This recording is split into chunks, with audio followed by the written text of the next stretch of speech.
Eu saúdo os irmãos com a paz do Senhor. Podem sentar. Quero dizer que estou muito feliz nessa noite, porque Deus já tem falado ao nosso coração, Deus já tem manifestado a sua glória em nosso meio. Eu louvo a Deus por essa oportunidade, pelo convite a qual o presbítero Sebastião nos fez. É uma honra imensa, meus irmãos, estar aqui nesse lugar para juntos adorarmos e exaltarmos o nome que está acima de todos os nomes. Também quero louvar a Deus pela vida dessa mocidade, uma mocidade cheia do Espírito Santo. Também quero agradecer aos coordenadores da mocidade e, meus amados irmãos, parabenizar por essa grande festa que está acontecendo aqui nessa noite. Meus irmãos, vamos abrir a palavra de Deus em Apocalipse, no tema da festividade. Apocalipse, capítulo 1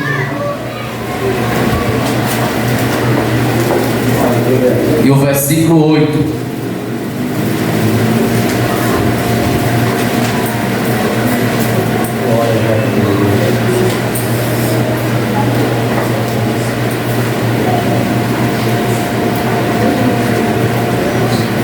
Apocalipse, capítulo 1 e o versículo 8, que diz assim: Eu sou o Alfa e o Ômega, o princípio e o fim, diz o Senhor, que é e que era e que há de vir, o Todo-Poderoso. Agora, meus irmãos, vamos abrir a palavra de Deus em 1 Tessalonicenses, capítulo 4 e o versículo 15. Capítulo 4 e o versículo 15, que diz assim: Dizemos vós, pois, isto pela palavra do Senhor, que nós, o que ficarmos vivos para a vinda do Senhor, não precederemos os que dormem, porque o Senhor descerá do céu com alarido e com voz de arcanjo e com a trombeta de Deus, e os que morreram em Cristo ressuscitarão primeiro. Depois nós, o que ficarmos vivos, seremos arrebatados juntamente com eles nas nuvens, a encontrar com o Senhor nos ares, e assim estaremos para sempre com o Senhor. Amém? Meus amados irmãos, nós estamos diante de dois textos.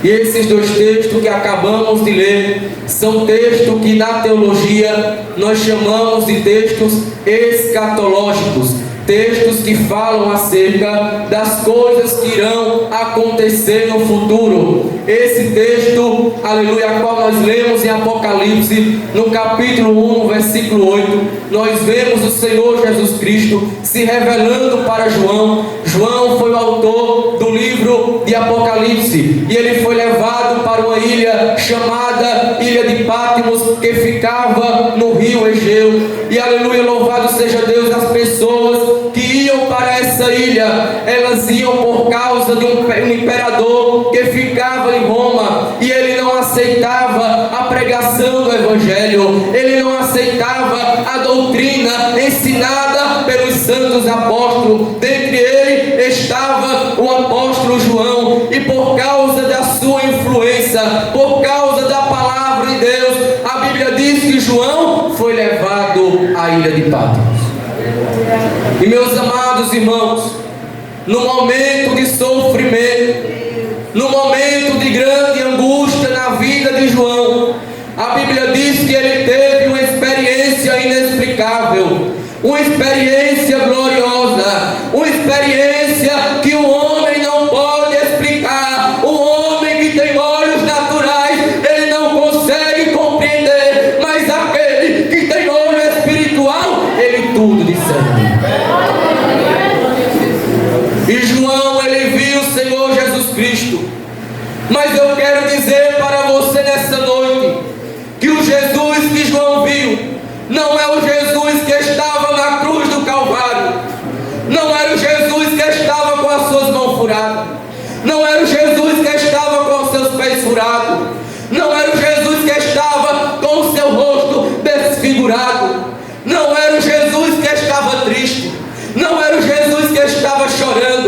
Mas o Jesus que João contemplou naquela noite era o Jesus que estava com o corpo glorificado, era o Jesus que estava com o corpo incorruptível.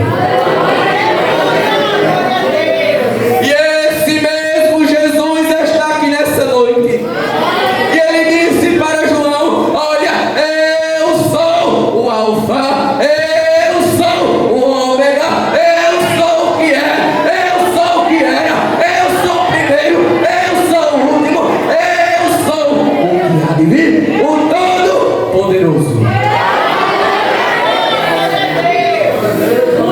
E quando ele fala que ele é o Alfa e que ele é o Ômega, ele estava dizendo para João: olha, João, o que você precisar, a letra que você precisar do alfabeto, eu sou na sua vida. Se você precisar de cura, eu sou o Deus da cura. Se você precisar de milagre, eu sou o Deus de milagre. Se você precisar de providência, eu sou o Deus de providência. Se você precisar de renovo, eu sou. E operando eu, ninguém, absolutamente ninguém.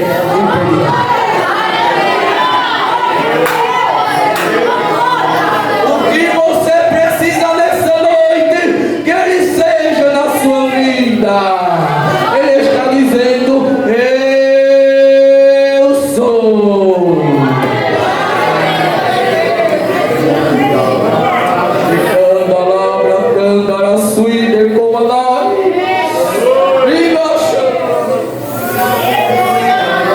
O que é que você está precisando nessa noite?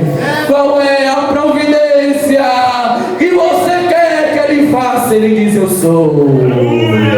Quando ele apareceu para Moisés e Moisés falou: Senhor, se eles perguntar quem me enviou, eu vou dizer o que? Diga que o eu sou. O eu sou te enviou. Aleluia.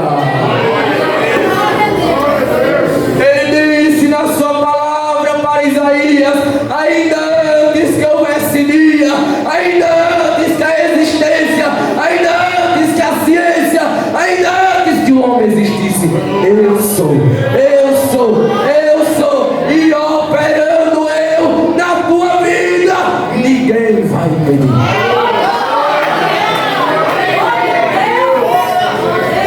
Mas nessa noite nós vamos falar sobre aquele que há de vir, porque esse Deus que é grande, esse Deus que é poderoso, ele fez uma promessa para a sua igreja. E o arrebatamento da igreja que nós vemos o apóstolo Paulo escrevendo para a igreja de Tessalônica, ele não é uma invenção da Assembleia de Deus, ele não é uma fábula, não é uma mitologia, não é um conto de fadas. O arrebatamento, ele não é uma mentira, mas é uma grande verdade que está fundamentada em 4 pilares. Repita comigo: 4 pilares. Mais uma vez: 4 pilares. Primeira coisa, o arrebatamento não foi criado por Gunnar, não foi criado por Daniel Berg, mas ele está fundamentado primeiramente na palavra de Deus. Em Isaías, no capítulo 13, no versículo 6, a Bíblia diz: clamai, pois o dia do Senhor está perto, vem Todo-Poderoso com a assolação. Em Ezequiel, ainda no capítulo 30, no versículo 3, a Bíblia diz: porque está perto o dia, sim, está perto o dia do Senhor, dia nublado, será o tempo dos gentios. Ainda, meus irmãos, no profeta menor, em Obadias, no capítulo 1, no versículo 15, nós vemos mais uma confirmação: porque o dia do Senhor está perto, sobre todos os gentios, como tu fizeste, assim se fará contigo. Então, amada igreja, nós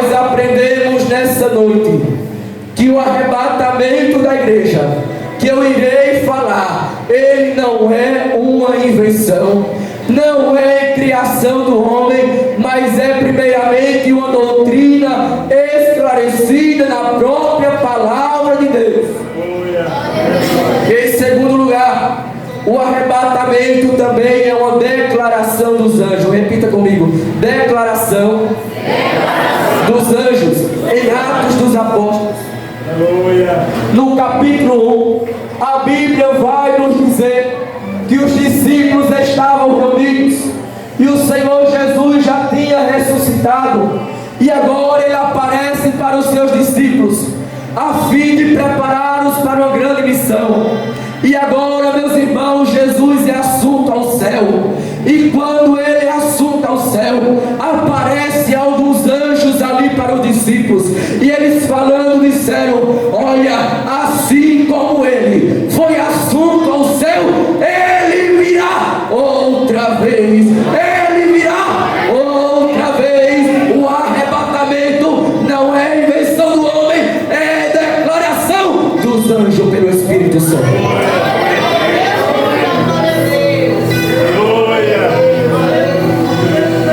Terceiro pilar em que está fundamentado o arrebatamento da igreja é no ensino dos santos apóstolos.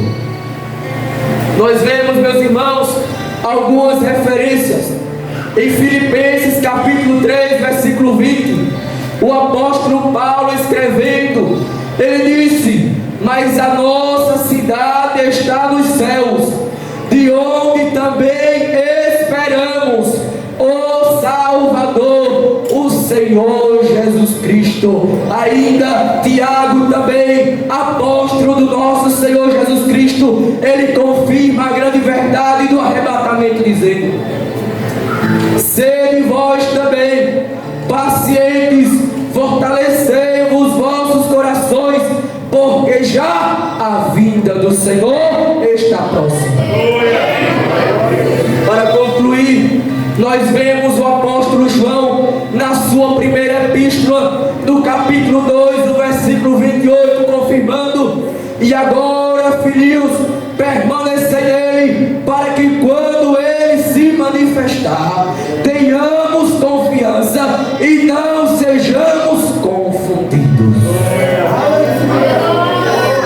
E para melhorar a coisa, a verdade, a grande verdade do arrebatamento, ele não só está baseada no ensino dos apóstolos, no ensino dos anjos, no ensino da palavra, mas o próprio Jesus, aleluia, o próprio Jesus, ele fez a promessa que arrebataria a sua igreja.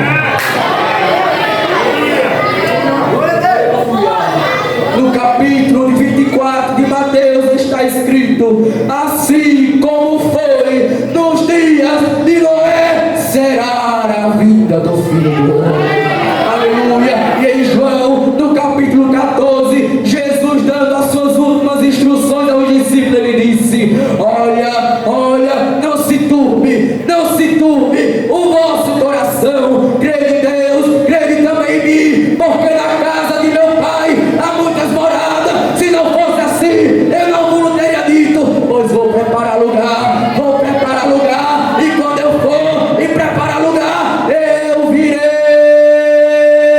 outra vez e vos levarei, para que onde eu estiver, estejais vós também.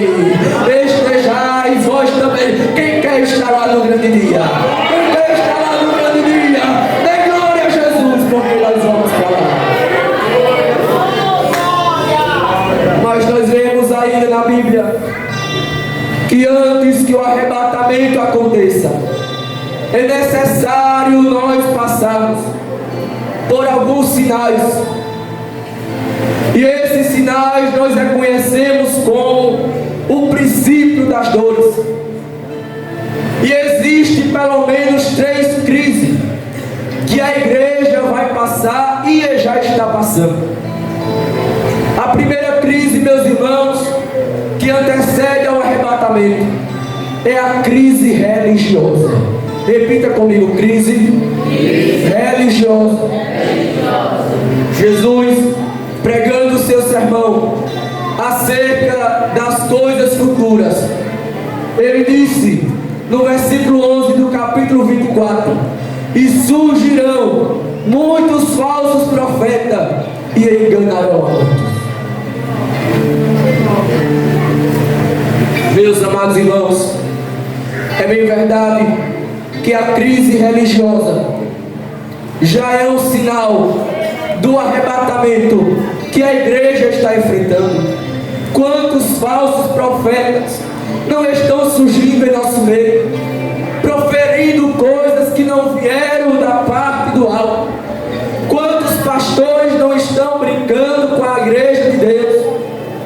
Quantos, meus amados irmãos, não têm pregado uma doutrina antropocêntrica, uma doutrina onde o homem é o centro, onde o homem tem sido o centro do culto, onde o homem tem sido o centro do louvor, onde o homem tem sido o centro da pregação, onde o homem tem sido o centro da adoração? Mas eu creio que nessa noite a igreja de Mochotó é uma igreja cristocêntrica, e os louvores que foram louvados aqui é que a Ele seja a glória. A glória não é minha, a glória não é sua, a estrela que brilha aqui nessa noite é Ele. É Ele, é Ele. E a Bíblia diz que Isaías teve uma visão e ele viu alguns serafins que cobriam com duas asas o seu rosto, com duas cobriam os seus pés, e ele gritava: Santo, Santo, Santo, Santo, Santo, Santo é o Senhor, e toda a terra está cheia da sua glória. O santo aqui que tem que ser adorado é Jesus de Nazaré, porque ele disse: eu sou, e a glória dele, ele não passa para ninguém. Não adianta o homem querer adoração, o homem querer louvor, porque ele não divide, ele não divide, ele não divide. A glória é dele, o louvor é dele, a majestade é dele.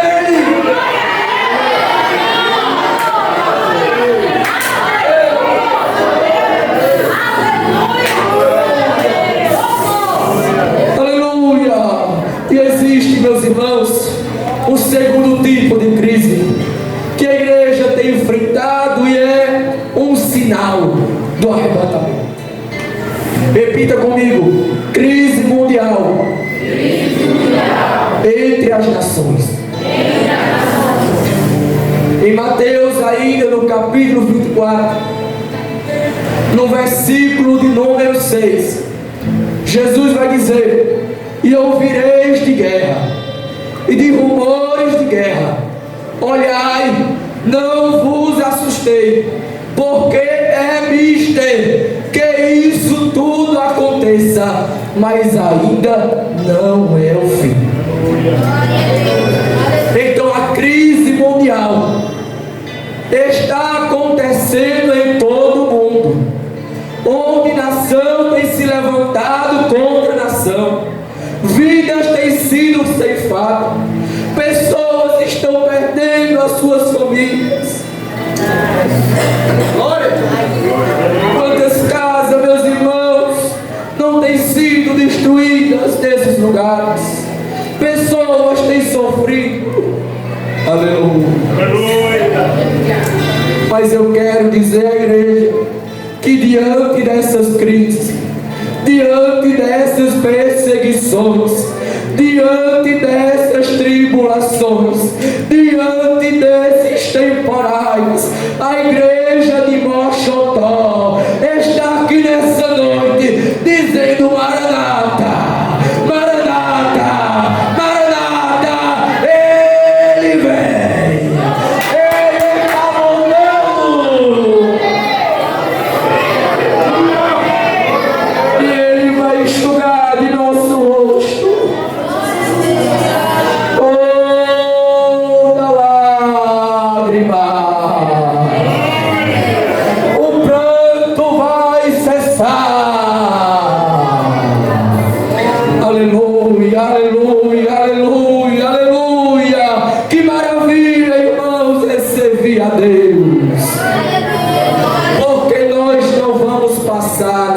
de tribulação.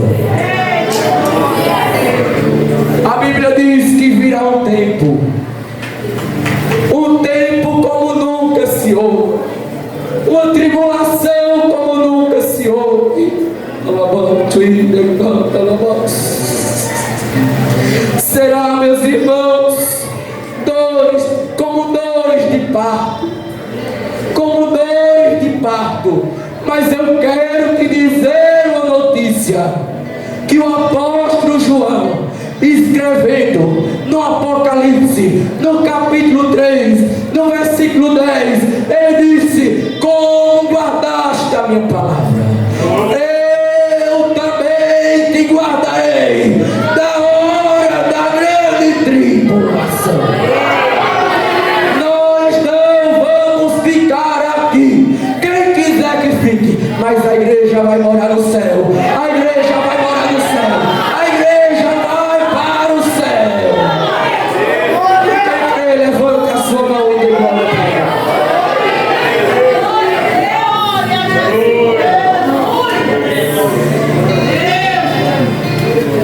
Voltando, meus irmãos, para a 1 Tessalonicenses, no seu capítulo 4, a qual nós lemos, no versículo 16 diz assim: porque o mesmo Senhor descerá do céu com um alarido, e com voz de arcanjo, e com a trombeta de Deus. E eu quero falar para a igreja 4 trombetas que estão na palavra de Deus. A primeira trombeta é a trombeta do sacerdote. A trombeta do sacerdote, ela era usada para convidar as populações, as nações, as pessoas que estavam ali, quanto às festividades que aconteciam naquela população. E em Levítico, no capítulo 23, no versículo 24, vai nos mostrar isso.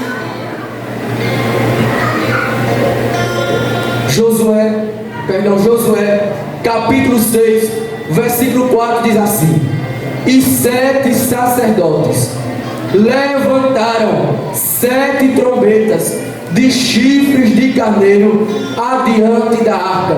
Então a primeira trombeta que nós vemos na Bíblia é a trombeta do sacerdote. Agora nós vemos uma segunda trombeta, que é a trombeta do atalaia. Diga comigo: trombeta do atalaia. O atalaia, meus irmãos, era um homem que tinha a função de estar em cima dos muros da cidade.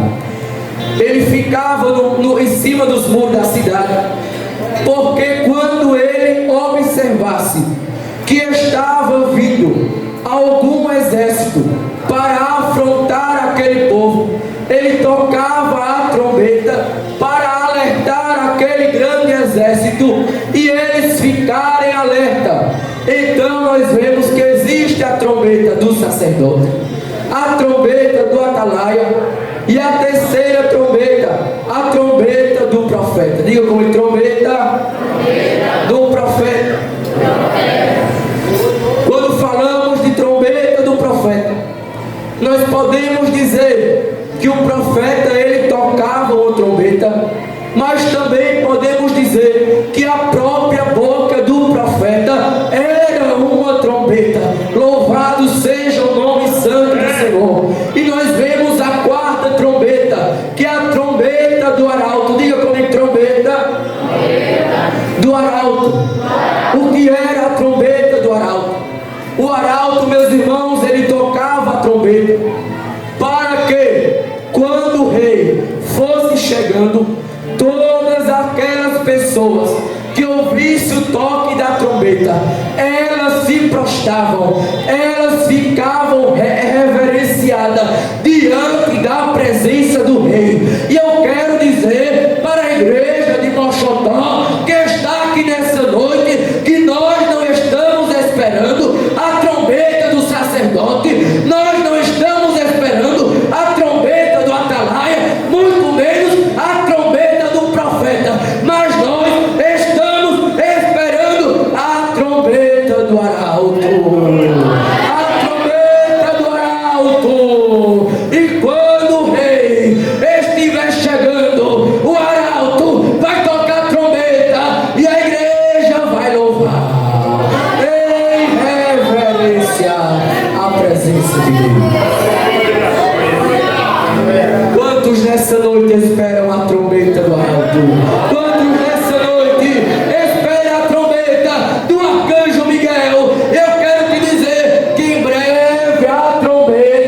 tocar.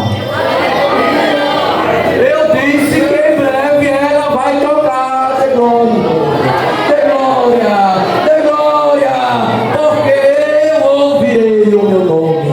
Jesus, Jesus, chamar.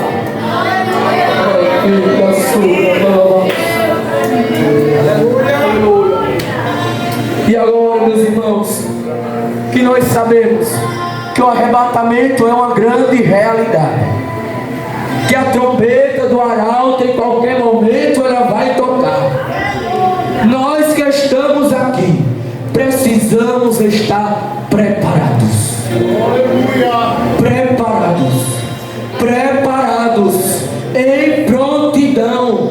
em prontidão, louvado seja Deus. E como é, meus irmãos, que eu fico preparado? Primeira coisa, aperfeiçoamento espiritual. Diga comigo, aperfeiçoamento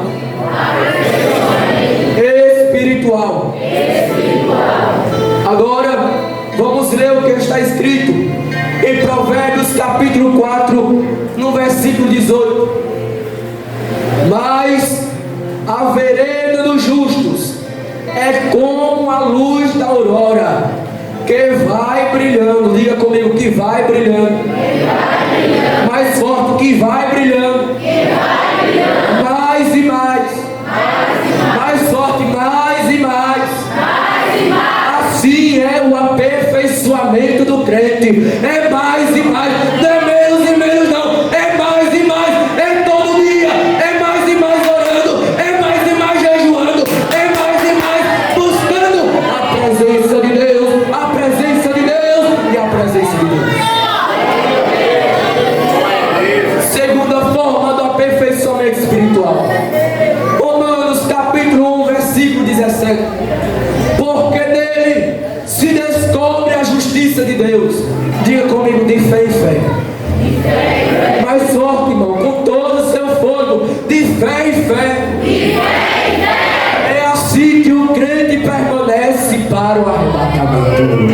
É assim que eu e você enfrentamos os sinais que irão, aleluia, bem passar aqui durante a terra. É de mais e mais, é de fé em fé. E agora, como nós vamos ver? De glória em glória.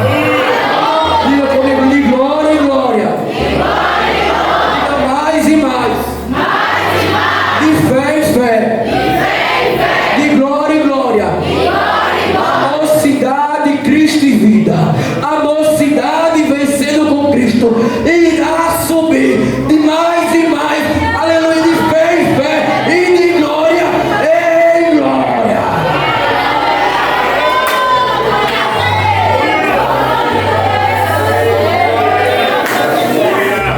A igreja vai permanecer de pé, de pé, de pé. Vem luta, vem temporal, o inimigo se levanta, mas a igreja está de pé. E nós estamos gritando nessa noite, Maranata.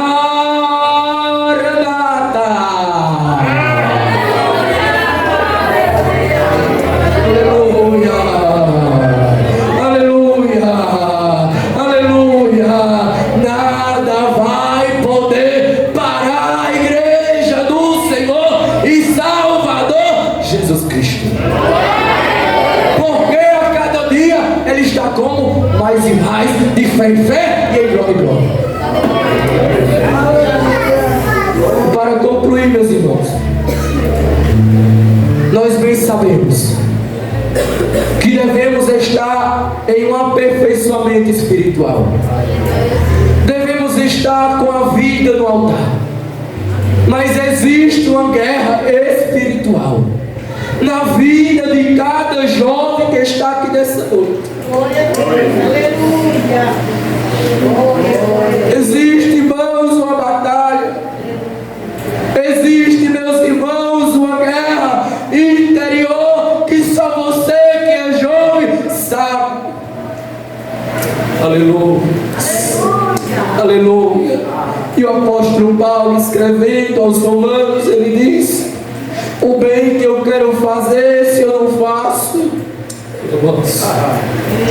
Mas o mal que eu não quero, o mal que eu não quero, eu acabo fazendo.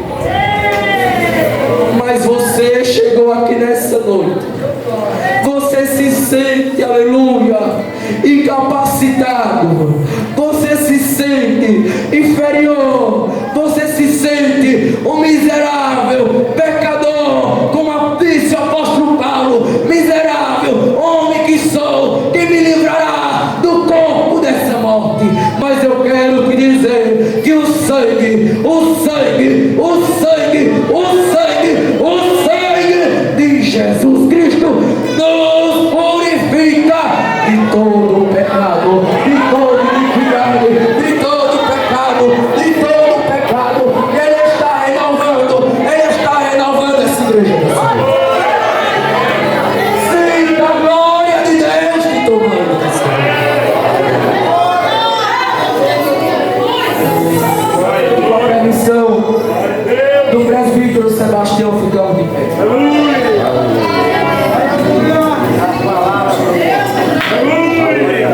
Quero convidar a irmã Jéssica para estar louvando ao Senhor. Jesus está nesse lugar. Ele que entende, jovem, Ele sabe a sua dor, Ele sabe do seu gemido.